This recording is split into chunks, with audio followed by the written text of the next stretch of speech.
Hi, everyone, and welcome back to another episode of Pitchside Perspective Podcast. This week I'm riding solo as Jack's away completing his UEFA A licence. This week we're joined by coach educator Joe Quigley, who's currently working at Super Soccer Stars here in the US. This episode is going to be all around developing the person before the player and how values can be the part that really grows the game. We talk about how to build sessions that are fun but also challenging, and we talk about how relationship can be the foundation of a successful team. So sit back and enjoy this episode. 1, 2, 3, 4.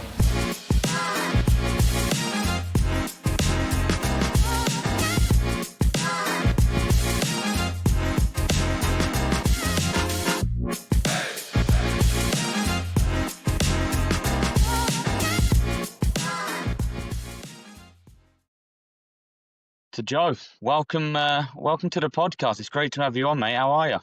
I'm good, mate. Thanks for having me on. Looking forward to this and got a nice red shirt to look at for the next 40 minutes, so that'll keep me smiling. I had to bring a classic in for you. I know times are a little bit dark at the moment, especially after the Everton game. Did you see the game? I actually didn't see the game. I was at IKEA, funnily enough. You probably had more fun at IKEA than you did probably watching the game.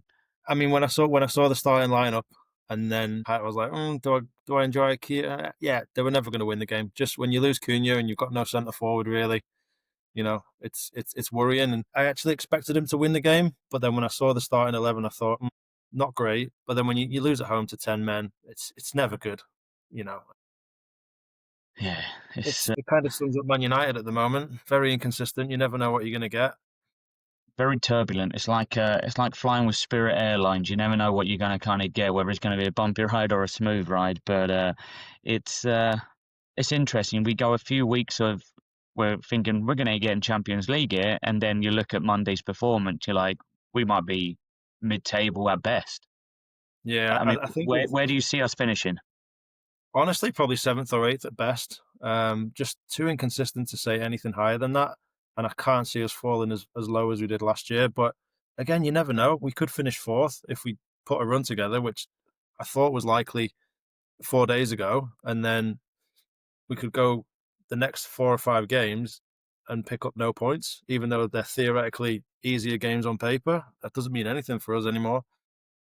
I will say though, like when we say about obviously you look at the fixture list, I think this is probably the most competitive Premier League season I think we've had in recent years across any team is capable of beating any team. And look at Sunderland, for example, right? Sunderland are up there and showing that they can beat anyone, but then they go and lose to Fulham at the weekend. I think it's definitely going to be an interesting one. I don't see anyone running away from any position, relegation, Europe, top of the league. I think it's going to be, and that's for a neutral fan, it's what you want.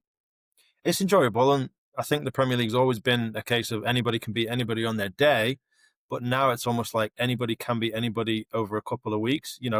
Sunderland can win a few games on the bounce and then lose a couple. Fulham not having a great season, but they could go on a little run. United, inconsistent, but could go on another run. Everton could pick up a few points now. They've won at Old Trafford, builds confidence. So as much as we've always said, yeah, anybody can beat anybody, best league in the world, it's definitely now more competitive than it used to be. And you can't pick the top 10 this season and put them in any particular order, maybe apart from Arsenal. But again, you never know what they're going to do. They look good on days, but then other days they don't look good. But for them, they're still winning. That's the key. And that's the sign of champions, right? And as a United fan and being born in an era where we won so much, you still win games even by playing badly. But I'm gonna hold on to this episode of you saying 7th or 8th and not finishing towards the bottom like last year. And then come May, I'm gonna send this to you just to make sure it's come true. But we'll see. But we're delighted to have you on, Joe. Obviously, we're talking about this week about the human side of coaching and looking at the relationship and behind the player. But before we get in, as a new guest, Jack would normally give you some quick fire questions, but I'm going to do him some justice and give you the quick fire question. So we're going to kick off. Name, Joe Quigley, favorite team, Manchester United. if it wasn't obvious in the first few minutes. Favorite kit, So the 92-3 or 93-4 season, they had that red one with the lace on, and they also had the black kit, similar to the current one with the yellow one. Love both of them. They were like the first kits I remember sort of relating to Man United. And every time I look at them, I just think, wow, my first favorite player was Kanchelskis. Yeah. Him in that red kit was unbelievable. And then Cantona with the yellow 7 on the back of the black kit, memorable. Never forget it. Love them both. Whenever we ask that question, somebody says a kit. Straight away I always think of like a certain player, right? You think of a player to a kit, and I've just gone straight away with like Brian McClare, like with the lace up in here. It's just an iconic kit. Yeah. Best player seen live. That's a grand old question. I mean, I've been fortunate. I've seen a lot of good players live. Probably Ronaldinho. Good shout. Unbelievable. Just played with a Yeah. smile on his face, made it look effortless, but was just deadly. And I think we're lacking those type of players these days. I don't really see too many Ronaldinhos out there. I know you've got the young lad at Chelsea, Estevo, but Ronaldinho just had that complete different aura about him that nobody else could match. Unbelievable player. Best sporting memory. Ooh, great question. I've got a couple. So I remember I've been a very young kid. The '94 World Cup. My dad went over to Ireland for the Ireland Italy game, and I remember watching it on TV with my mum. And I'll never forget Ray Houghton's goal. What a memory that is. Um, 2008 Champions League final for United. I watched it in a bar in New York. Those are probably the two that stick out. Another one would be I was fortunate enough to be in Spain in 2010 when they won the World Cup. Um, as you'll know, as part of a GTT tour with UK Elite, and just being in Madrid on that night when Spain were crowned world champions was something I'd never experienced before, and I haven't experienced again. It was unbelievable, unbelievable.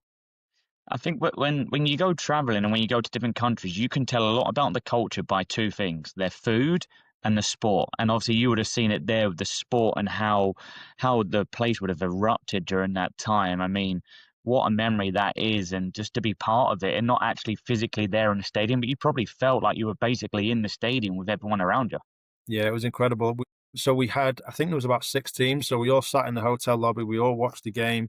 Obviously, a lot of the staff that were working there were Spanish, and you could just feel the whole day. There was an atmosphere brewing. I vaguely remember we may have been to the Bernabeu that day for a stadium talk. Don't quote me on that, but we were in and about the city, and you could just feel the excitement and the energy. And then I remember we were flying home the next day. So after the game, I was like, "Yeah, this is great, but I'm going to bed. We're up at 6 or whatever." So some of the lads went out and just to feel the vibe and enjoy the celebrations with the Spaniards. And I would say I regret not going, but there's a part of me that thinks, oh, I should have just gone out for an hour or two just to soak up that a little bit.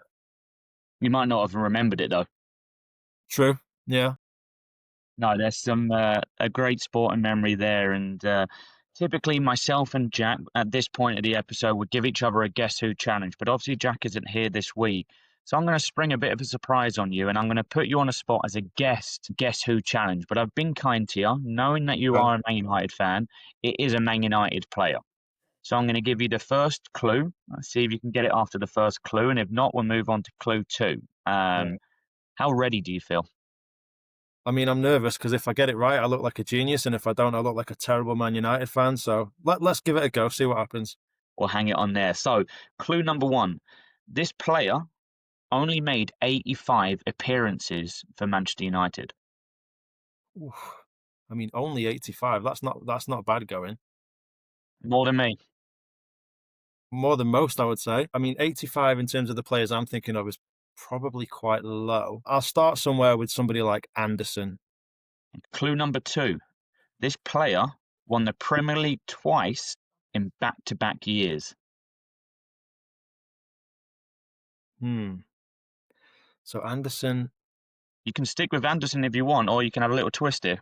I mean, he could still be in the mix because I know he joined us around sort of 2008, so maybe 8, 9 could be him. But then there's players from like 93, 94. You've got man, this is brutal. I'll stick with Anderson. I don't. Okay. Yeah, maybe some further clues will help me change my perspective, but we'll stick with Anderson for now.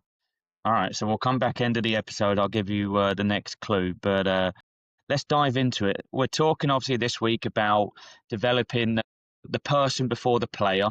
But before we get into that, just give us a little bit of a background of what got you into coaching and why you still do it. Yeah, sure. So I kind of fell into coaching really. I was probably 13 at the time. My dad was a teacher, but he took a little bit of time away and started doing some work for Bobby Charlton soccer schools. So I used to go and I would play in some of the sessions, but then I would also help him out a little bit. And I really fell in love with just that whole process of, turning up, setting up your field, welcoming the kids, um, and being around older coaches as well. So I was very fortunate. My dad was involved in the game a lot. So he knew a lot of people that were too. And I always spent a lot of my childhood around the game, that whether he was playing, whether he was coaching. I used to go and watch him play, whether it was 11v11, whether it was five-a-side, just loved being around that. So then when he started coaching, I kind of tagged along, became his little sidekick or his assistant coach. And then from there, that just kind of evolved into me then starting to take some sessions, probably like maybe 14 or 15 years old, I think, but working with the really young ones, the threes, fours, fives. And I just fell in love with it. I always loved the game, but I always enjoyed working with little kids too. Put the two together, and what have you got? You got soccer coaching. So that was my starting point. That then led into a little bit of coaching back home, but then the opportunity to come out here for 9 months with UK Elite was just something that I couldn't pass up because I'd been to the States before. I'd loved the country. So to be able to join up, coming out here and coach and work with kids was like a perfect storm for me. So came out for a 9 month stint initially, which turned into 4 9 month stints, and then rolled into a 5 year contract or a 5 year visa. So spent 5 years working in the club at FC USA and developing those teams, which was brilliant because it gave me that opportunity to work with older kids, which I loved, the tactical side and help, sort of teenagers navigate that period of life where they're in school, they're trying to balance work and playing for the club. 2016 went back home for about 8 years, did a few different bits of coaching, United Foundation, a couple of local clubs in Manchester around that, which I really enjoyed because of my sort of personal circumstances. Had to have something a little bit more not long term, but concrete in terms of salary. So I could have my wife come and join me. So I was working in schools. Again, everything was around working with young people. So working in schools, but always doing coaching at least a couple of days a week. After COVID, became aware of the Football Fun Factory, which is an organization back in the UK that runs some unbelievable programs. And as you can tell by the name, it's all about football, but it's primarily focused on fun and making sure that the children enjoy playing the game before we try and teach them the technical side of it. Had a franchise for just about 3 years, I think, and then came back to the States Halloween of last year to join Super Soccer Stars in New York City as part of their coach development program.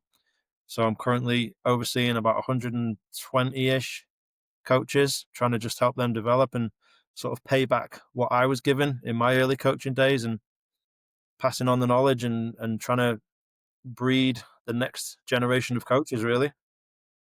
It kind of seems like it's almost like a full circle moment, right? Like you started off by watching senior coaches, and now you're flipping that, and now you are the senior coach, and you're teaching the new generation of coaches. Is there maybe a point along that timeline that really sticks with you now when it comes to you teaching younger coaches? I don't think I could nail it down to a specific point, but what I could nail it down to is specific people. So like I said, when I was younger and I would go with my dad to these sessions in Knutsford with Bobby Charlton soccer schools, I used to look at the coaches that were coaching like they were superstars. I remember guys like Steve Jones, not Jonesy from UK Elite, another Steve Jones. There was a guy called Simon Jennings. There was Dave Rouse, who ended up being the goalkeeper coach at QPR at a point in time. Um, those guys were the sort of foundation for me, or the standard. And then coming out here, people like Pat McCarry, Steve Jones, even Bren, Crago, Brody, Mick, John Keeney, Waggy, all of those older coaches. I was a bit of a sponge. I used to absorb everything that they were doing. I would watch, I would listen, I would implement feedback. I would just try and do so many different things to emulate the people that I used to look up to. And now I try and be that for those younger coaches, right? I wouldn't, I mean, most of those guys were probably unbelievable coaches, but first and foremost, they were all good people and they showed me the right way to do things. Turn up on time, be prepared, have your equipment, communicate properly, listen, learn, absorb, all of those things that I'm trying to now teach the younger coaches. It's not about how good of a coach you are. It's about how you go about what you do. And those are the people that spring to mind for me because they were the ones that started my journey and kept me going to where I am now. And I always talk highly of people that have been, I wouldn't say they were mentors to me, but they were the people that I looked up to and I kind of copied, right? I took the good bits from their coaching styles and implemented them and then made that into my own style. I think the one thing I want to touch on there is an important part is a characteristic you said for all of those people, they're good people. And that's what, as a person now in coach education, that's what you want to transfer over to the coaches. Now, by being a good person, you then act as that role model for the players. So now in terms of being that good person as a coach and doing the right things and showing that integrity, how do you now pass being a good person onto a player? Because when we're talking about developing players, yes, we want them to get to the highest level they can maybe get to. We want them to excel of a game of a weekend. But we all understand that there's a very, very small percentage go on and play, even in college, even at a professional level, of course. How do you pass on being a good person to a player? I think it starts with us, right? We have to role model what we want to see or what we expect to see or what we know is the right thing to do. So, for example, I'm a time cop, right? Like if something starts at 9 o'clock, I'm probably there at 8:20 just because I don't want to be late. I don't want to be rushing. I want to get there, be prepared, and start at the right time. So that's the sort of starting point for me. Um, but a thing I say to all children that I coach and all players is you have to enjoy the game first and foremost, right? The game is always going to be there, but if you lose the enjoyment to play, then what's your incentive to do so, right? So we know as coaches that 0.01% are going to go and play in the Premier League. We know that maybe 1% will play professionally. So the chances of any kid that we coach making it to the top level are slim, very slim. So why not extract from the game the enjoyment first and then worry about where it takes you later on? So, a message that I'm always talking to about with the coaches that I'm working with now is you're not coaching players. We're coaching children, right? Most of the kids that come to our classes and sessions are between the ages of like 1 and 10, let's say, right? So we're not working with developed adults there. We're not working with players. We're working with children. If you take away the soccer balls and you take away all the equipment and you just put them in their regular clothes as opposed to their soccer jerseys, they're just kids, right? So what do kids want to do? Kids want to play. Kids want to have fun. Kids want to be with their friends. So that's what we're asking our coaches to implement right now is make sure that you look at this as a class or a session with kids playing soccer, not teaching soccer to kids or to players, right? It's about the kid first or the human being first. And then once you build that connection with the child or the person that you're coaching, then you can go in and affect what it is that they're actually learning. So once I get to know you, for example, I know what works for you. I know you like to be pushed a little bit. You want to you're really competitive, so you need that extra challenge. Whereas somebody else might be a little bit shy, a little bit quiet, and they want focusing along slowly. So it's just once you build those relationships, finding what works for each individual, but then going back to what I said 30 seconds ago, making sure they enjoy what they do. Because if people don't enjoy it, they don't want to do it. And that goes across life, not just the game. When you talk about looking at the child first and then the player second, what does that look in terms of like a daily session? Is maybe a session that you're looking to coach going to be different to maybe another session? How do you ensure that the player is going to leave the session going, you know what, I absolutely adored that. I love that to bits. Yeah. So there's two things I always think about, right? So the first thing is how does that child interact with me during the session? So if let's say the session's from, I don't know, 11 to 12, right? I've got an hour there to physically or emotionally or verbally interact with that child as many times as possible. The two obvious points are at the beginning of the session as they arrive, high five, good morning, hello, how you doing? Something simple. And then again at the end of the session, saying goodbye to all those players. But then in between, finding those little moments where you can interact with them as an individual, or like one to one, but also within the group setting. So me, I'm a big believer. Like if I see a lace untied, I'm not going to tell them to tie it. I'm going to say, "Come here, let me tie your lace," and I'm going to use that 10 to 15 seconds while I'm tying their lace just to ask them, "How's your day? Are you enjoying the session? What did you have for breakfast?" Something very, very simple. The second thing I always think about is if it's a soccer session, right, or a football class or whatever it is, what are they there to do? They're there to play football. They're there to kick a ball, right? So if they're touching a ball 2 times in an hour, clearly not enough. If they touch the ball 1,000 times in an hour, we're on to a winner. They're having fun. They're enjoying it because they're doing what they're there to do. And what's the game about at the end of the day? It's about scoring goals. So if I get 2 touch points minimum, beginning and end of the session, bit of interaction. Maybe I fit a couple more in in the session as well. But then I also make sure by the time they leave that class or that session, they've scored, I don't know, 5, 10, 15, 20 goals, unopposed, opposed, depending on the age, depending on the ability. Have they touched the ball more than they haven't? Have they played more than they've been sitting? So it's making sure that they're getting what they're looking for. Because even though it's my session and I'm running the session, it's for them. So if I'm doing it for what I need, I'm not serving what they need. So what they need is high energy, they need touches, they need movement, they need interaction, they need challenge, and they need discipline, and they need structure, but they also need that fun and enjoyment. So making sure that we hit all of those different areas is then me saying, okay, I've done what I needed to do. I think you make a valid point there in terms of it's 100% it's got to be fun, it's got to be enjoyable, but a key part you said there, it's also got to be challenging and it's got to be structured. How does a coach balance making a session fun, but also making it challenging and maybe at some points competitive so you then start developing those characteristics that you want as you get older, not just in sport, but in life. Obviously, when they get to 18, they go to college, they go into the real world. You need that competitive edge from you. So Mhm. how can coaches ensure that their session is fun, but also having the right level of a challenge? Well, it depends on who you're working with, right? I'm talking about our sessions right now, where predominantly the majority of what we're doing in terms of our classes is for 2 to 5 year olds, right? So I'm thinking, okay, what are we going to do here to make sure that these kids have fun, but they leave having been challenged and learn one or two little things, right? So you're talking about 3 year olds.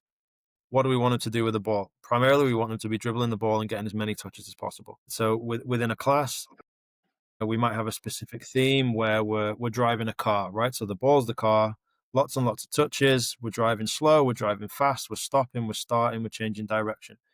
So it might be something as simple there as, okay, today we're going to drive with 2 feet. So can we use our favorite foot? Can we use our non-favorite foot? It might be something as simple as, today we're going to reverse the car. So we're going to teach a little drag back, but we're not going to get too technical. We're just going to say, put your foot on top of the ball, roll it backwards, and then turn around and dribble the other way. And if they can just take that one little thing or those two little things away, I've done my job as if they've enjoyed the class. If they haven't and I've made it boring and they're just standing still and rolling the ball backwards, that's not fun. But if they're driving a car and we're going really fast, but we then have to slow down before we turn around, we're just giving them that little challenge of start slow, change of direction, not trying to blow their mind because at this point they're only 3. But if we're then talking about a group of 12-year-olds, a similar concept, right? We're still trying to teach them something, but we're trying to make sure they're doing it in a way that's fun for them. It's not just, oh yeah, you just stop the ball, you turn and away you go, right? So it's that relationship first. Do I know the group? Do I know the kids? What's going to challenge them? Who needs pushing a little bit more? Who needs that little bit more of an individual focus so they can break it down because they find it challenging? Or am I going to use the other children to help their teammates? Peer to peer learning, right? You're struggling. I'm flying. I might pop in and say, Joe, can you just go and show Stu how you do your drag back? Because I think he needs a little bit of help and I think you could be a really good support for him. So there, I'm challenging the stronger player to go and support the weaker player, but I'm also challenging the weaker player by giving them somebody else to learn from as opposed to me. Right. So it's just for me, it's finding different ways to just work those little bits of enjoyment in, those little bits of challenge, but not just making it about me. I said this before, right? And I'm a big believer in this. a coach's session is not about the coach. It's about the kids or the players within the session. So I can affect that in some way, shape, or form. I can create the environment, but I'm creating it for them. If I'm creating a safe environment, they're going to come into play in that environment. So it's for me, it's just about, are they enjoying it? Are they learning? Are they developing? Or finding what works for that individual child within the session or within the group as a whole, because it can't be one size fits all. If it is, then it doesn't work. I think the part where you said there about having a player who maybe has a little bit more ability going and helping a player who's struggling, I think can't be undervalued there, because not only you having them create a teamwork element of working together, you're helping both of them understand different situations of the better player having to maybe think differently to help the player who's struggling. And I think when you look at the broader picture there, you're helping them develop values in terms of being a good person and willing to help out somebody who might be less fortunate. And that could be transformed later on in life. If you see somebody struggling to cross the road, for example, I'll put it very simple, like going and helping that person cross the road. How important is it building values into your sessions, and not just, obviously, yeah, we want to make it fun, but building these natural learning moments and not maybe forcing it onto players, and you want it to be a little bit more organic. Yeah, it's a good question. So at the end of the day, we're teaching a sport, right? But then if you strip that back even further, who are we teaching? We're teaching people. And how many of those people are going to go and play that particular sport at a professional level? Not many. So what else can we teach them within those sessions that they can then extract away from the game and take to other areas of their life? So, you and I work with kids, young children, teenagers, and everything in between, right? So how many of those kids are going to go and play pro? Not many. So what can we teach them within those sessions where they can take what they learn, or bits and pieces of what they learn, and put it into their school life, or take it home and apply it to their family? A big one we get at a lot of our sessions is, if we ask the kids at the end to help tidy up the cones or the pennies or the balls or whatever it is, they'll do it like that. And most parents will come up to us after and say, I wish they'd do that at home. They don't tidy their toys. We have to ask them 7 or 8 times. It's like, that's okay. We're just teaching them a little thing that hopefully they will then take away and carry into their home life. And teaching a kid, asking a kid to go and help a child who's maybe struggling, that's responsibility. That's leadership, right? That's mentoring. So if we can help foster that within a child at 9 or 10, and they like it and it's something that they want to do and they keep doing, they'll naturally continue to do it without me having to ask them to go do it. They might then look for those moments where they might want to see somebody struggling and think, oh, I helped that person last week. Maybe I'll go and help them a little bit this week. Right? That's not a sports specific skill. That's just a life skill. That's something that they can extract. So yes, as much as we want to teach them the game and teach them to improve in certain technical aspects and so on, what else can we teach them that will affect their life beyond the sport that we're teaching? That's huge, because that's people skills. They call them soft skills, right? Yeah. But they're super important, and everybody needs them, and everybody can teach them, hopefully, and everybody can take them away from a sport too. And I think everything that you've been saying in terms of teaching these values, teaching these life skills, has been very prevalent in your current role and your last role. Obviously, at Soccer Stars and then at Football Fun Factory, it was all about building the values in and creating this fun environment. But if I can take you back to when I first obviously knew you from the FC USA days, you were working with some very good teams and teenagers looking to potentially go on and play at a college level. Mhm. How would you how would you build the environment then to ensure that it is fun, but also to push these players, but also not have a fear of making mistakes? Because sometimes when we push players, some of those players then go within their shells because they fear that mistake. And then once they start fearing that mistake, the fun is at the bottom of the barrel. They can't even think about having fun because they're so fixated on having to perform to win, because they've got a college coach potentially at the weekend looking at them. Yeah, you get the feeling that when a lot of kids play these days, especially in this country, right, that they're not playing for the joy, they're playing for the scholarship. They're thinking, well, I say the parents generally are feeding that narrative. Um, so I always reference, like when I go back and think about, you mentioned, good players that wanted to play in college. I started coaching a U15 team. I can't remember what year it was, 2011 maybe. Um, you know, three of them knew each other, two of them knew each other, one of them knew one person, and then a couple just didn't know anybody else.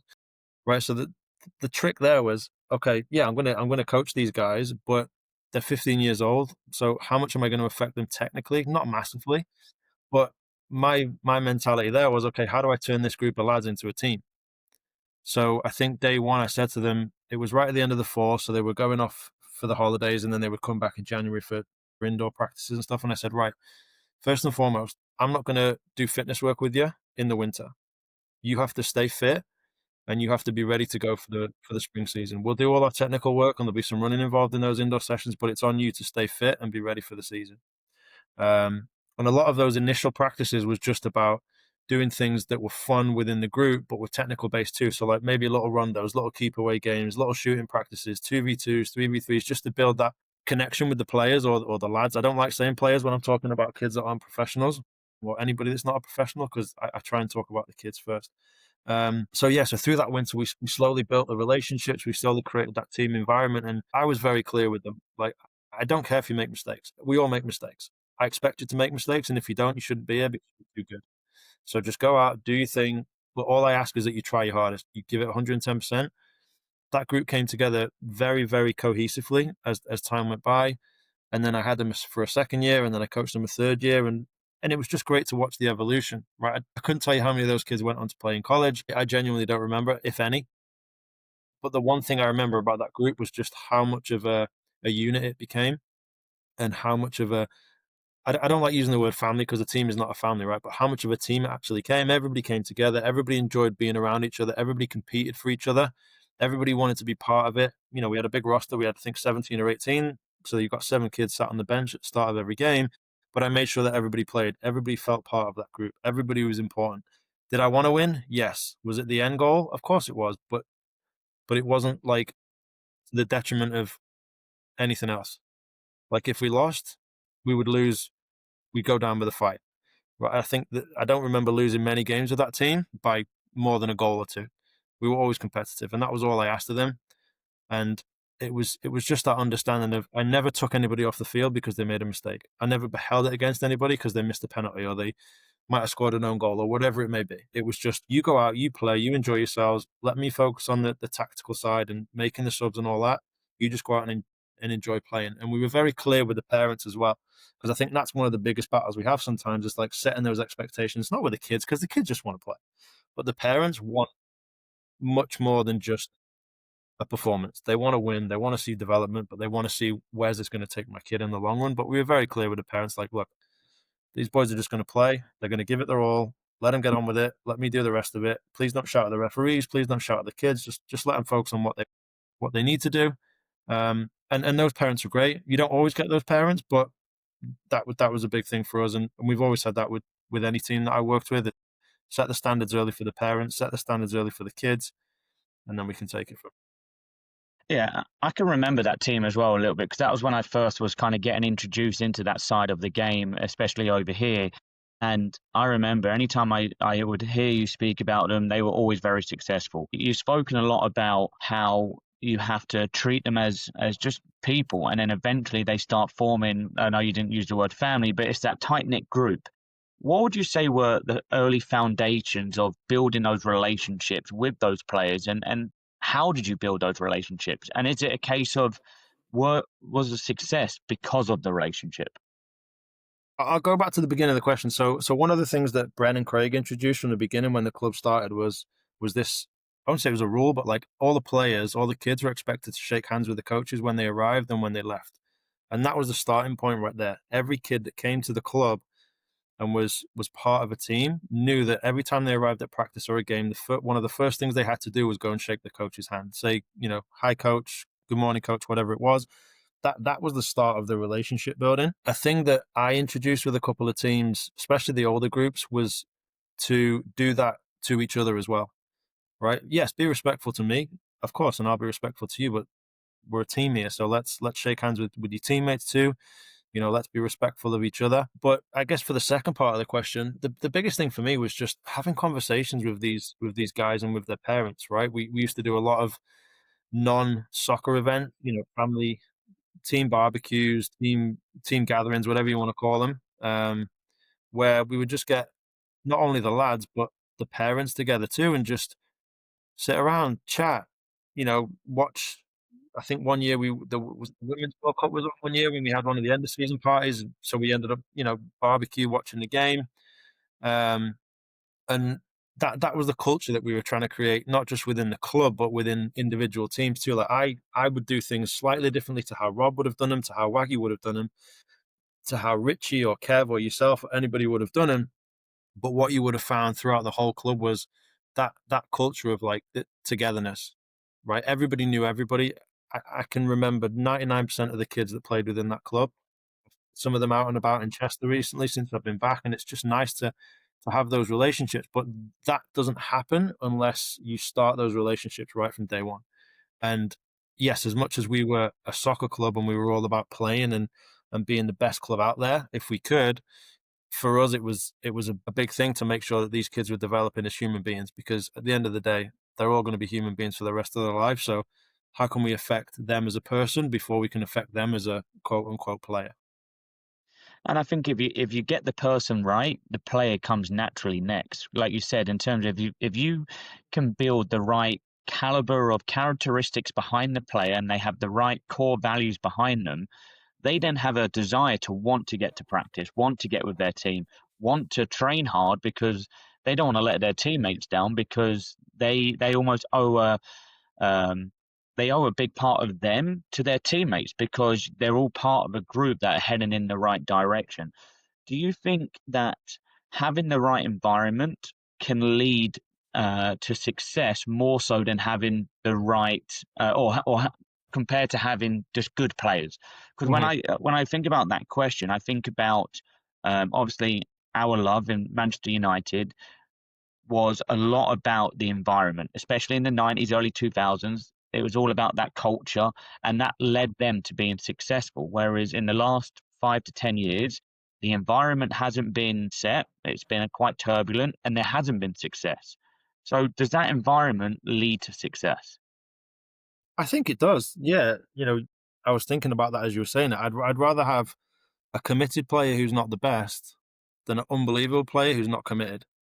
Right? We've all been there. We've all seen a really good, potentially excellent player, but they've got their attitudes off.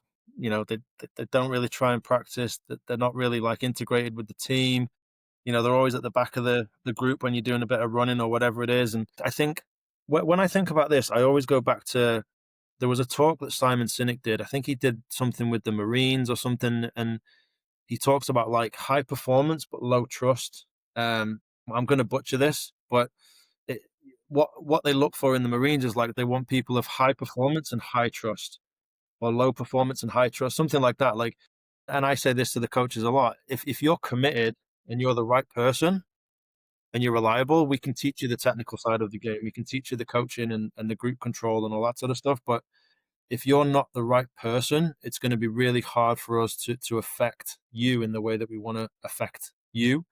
And I think it would be the same for coaching, right? It's hard to say for sure, but you look at some professional teams, right? And, you hear the stories in the media and you never know what to believe, but you always get the sense of when there's a bad apple, something's just not right.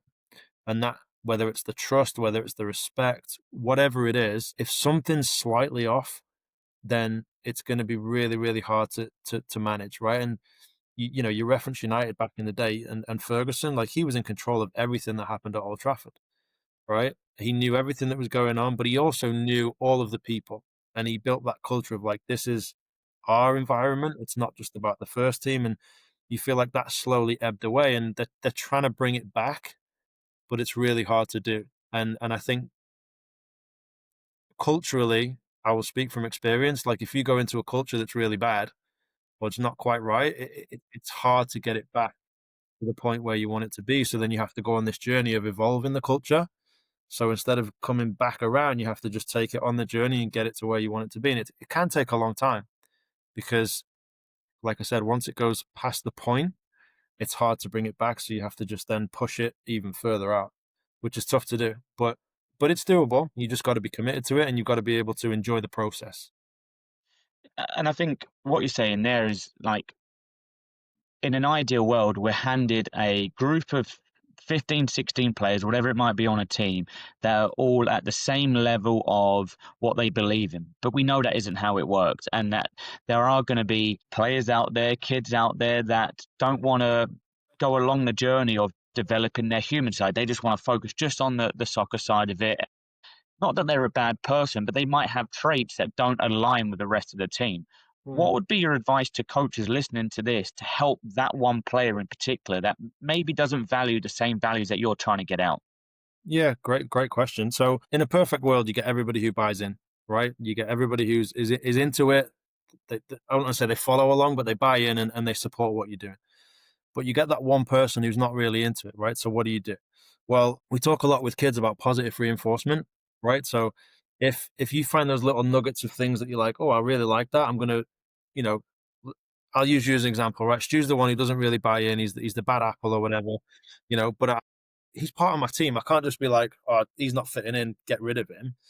Part of my job as a coach is to help and try and encourage him into the way of things that we're doing it. Um, so me personally, I'd probably spend more time with that player than anybody else because you're trying to affect them and bring them around to your way of thinking and to have them integrate with the rest of the team, right? Um, I had a thought there and it just fell out of my head. But I remember Gary Lewis years ago gave me some great advice. He was like, if you've got a group of 15 and 14 of them, every time you say, guys, get in, they run in, and the other one's off there just kicking the ball around. You don't pay attention to the one, you pay attention to the 14, right? You focus your time and your energy on what you want to see as opposed to what you don't want to see because you don't want to reward that bad behavior. Why? Because you're going to keep seeing it over and over again, right? So it's about affecting the wider group as a whole, and then it's like the old army thing, right? Can you lot go and affect him and bring him into our way of thinking? Because he's going to negatively impact what we're doing if we just keep him repeating the cycle of whatever it is that they're doing. So yeah, it's can I affect him? Can we encourage the whole group to go and affect him, but not reinforcing the poor stuff, reinforcing the positive stuff, and bringing the good stuff in while trying to leave that bad stuff out. Yeah, it's easier said than done, but again, it's a process. And I think that's the thing that I kind of struggled with in my early years of coaching is having the right balance of dealing with maybe the left fielded players, the troublemaker of the group, and then balance my time between the kids that actually want to put the work in. And I think my realization was maybe I like what you said there. You don't maybe speak to the player there and then, but at the end of a session, at a water break, you go over there and you start just giving some open ended questions of, "Hey Sarah, hey Jimmy, whatever. How was your day at school today?" And start finding out a little bit of maybe what's triggering them to have maybe a bad mood of the practice. And then there's probably going to be an underlying reason why they don't want to work in that session or whatever it Mhm. might be. So, how important is it for a coach to be consistent in their actions and not just maybe doing it one session, but then not doing it for 2 or 3 weeks and then picking it back up? How important is consistency when it comes to delivering a message? It's very important because if we're talking about kids or if we're just talking about people in general, people are watching, right? If you're the leader and you're front and center, people are really watching what you do. It might not look like they are, but they are. If we're talking about coaching children, kids are observant, right? They're learning the world, they're watching what's going on, and they're picking up everything. Kids are not daft. Kids are bright.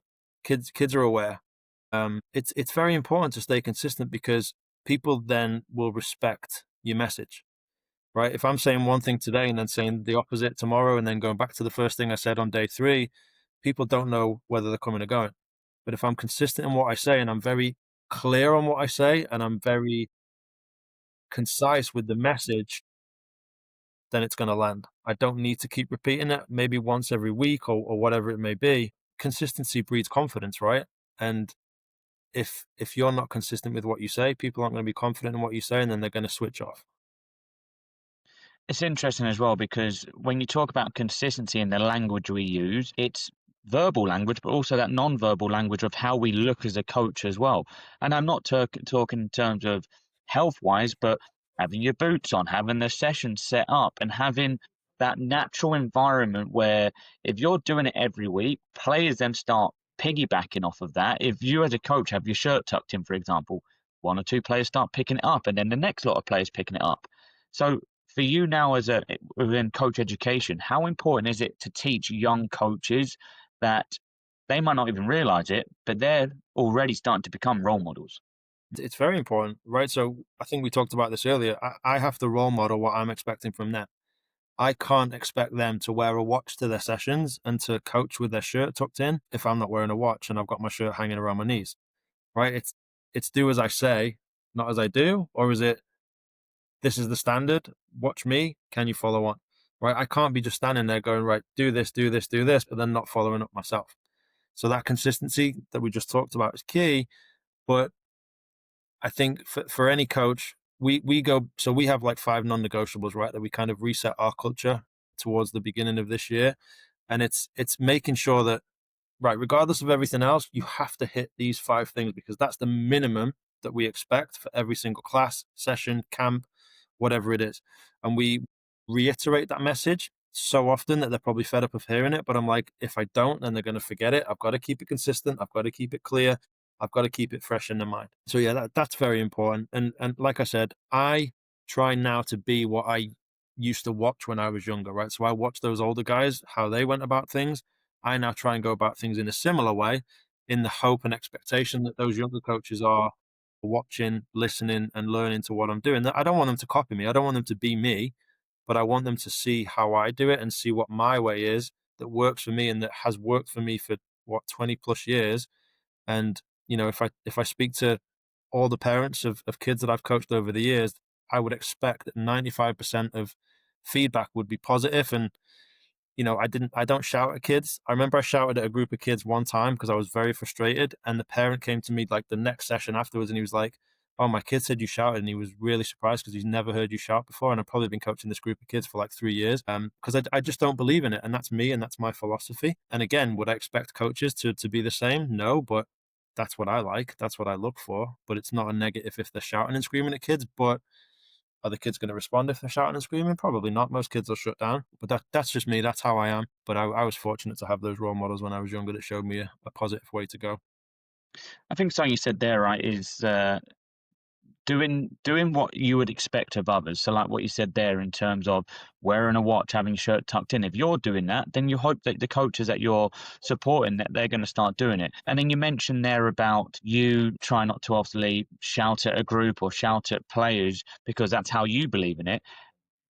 As we start wrapping up this conversation of how we develop the human before the player, how do you pass on a balance to coaches to do things how you expect them to do it, but also to do things that they feel naturally to do and part of their own identity? Yeah, they have to bring personality to it, right? I think Jonesy used to say that years ago. We don't want robot coaches. We just want you to do things our way, but bring your own style to it. Ralphie's a big one. He always says, "Put your own salt and pepper on it," right? And that's true. Like, yes, I mean, if you think about every single coach who coaches the game of soccer or football, whatever you want to call it, what do we all do that's exactly the same? Well, we coach the technical stuff. We coach the tactical stuff. We're all doing the same thing, but we're all doing it in our own slightly different way. Because if we all just did it how the FA wanted it or how any coaching organization wants it done, then everybody would just be exactly the same. You could just pass it off to AI and say, right, AI is just going to run the classes for you guys now. Just watch the screen. They'll tell you what to do. Is that going to be fun? Is that going to be interesting? Is that going to be developmental? No, not really. Um, so yeah, it's about, you might work in an organization that have a coaching philosophy and a coaching style that they want you to kind of work within, but I can't imagine any organization would say you all have to coach exactly how Stu coaches because it's just not feasible.